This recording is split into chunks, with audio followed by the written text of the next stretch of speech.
Does renting ever really make financial sense? Well, today we're going to break down a few scenarios where, hey, it could make sense for you to rent that house. Stay tuned.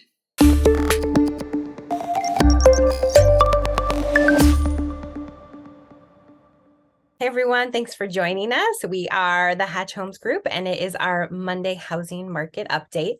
So today we want to talk about, does it ever make sense to rent? And before we go there, remember to like and subscribe if you're enjoying what you're seeing.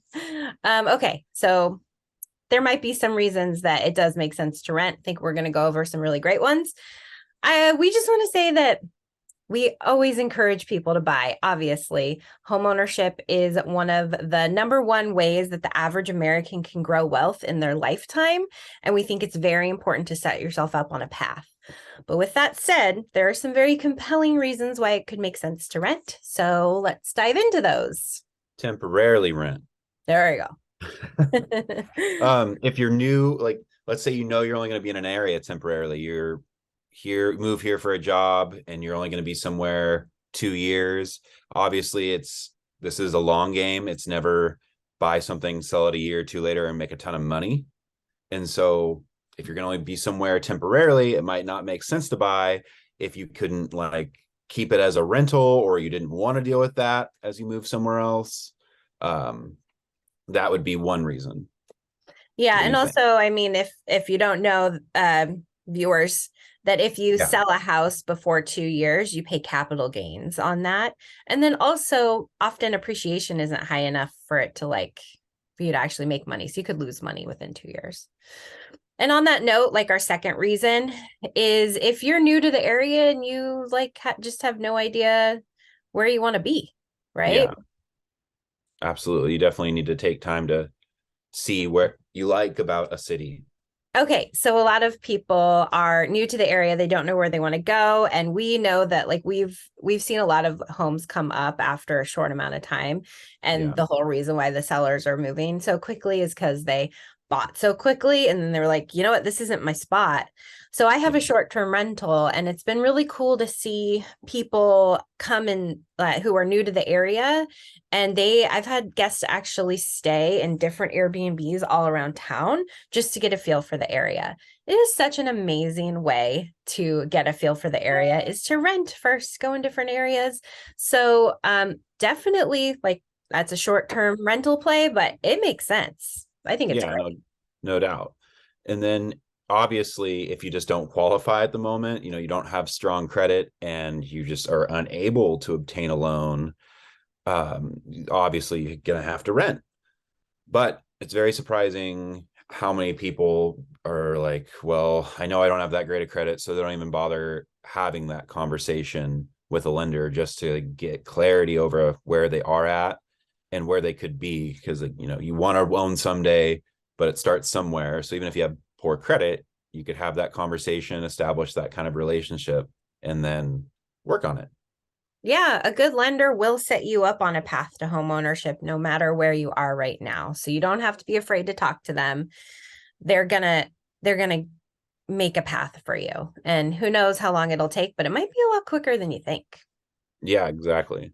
Okay, next reason. If lifestyle is more important than investment, sometimes it's pretty hard to get into those really coveted, expensive neighborhoods. Like if you want to live in prime Northwest Portland in a single family home, well, it's hard to get into a single family home for really under $1 million. And there are some, but it's an expensive area for a single family home. And if you want to live in the Pearl or, in a super nice area of town, and you want to be able to just walk downstairs to your favorite coffee shop, walk to your favorite, cycle studio, that's kind of choosing lifestyle over investment if you're going to rent. Yeah. But we were talking about, honestly, there's a lot of great condos in all areas. if you want to be walkable and have lifestyle, more people should just be open to the idea of finding out about condos. But it's always HOAs or something else that wigs people out. But it's just not. It's the fear of the unknown. They can cover a lot of cool things, and then you could have what you want, a a really cool place, and walkability. For sure. So true.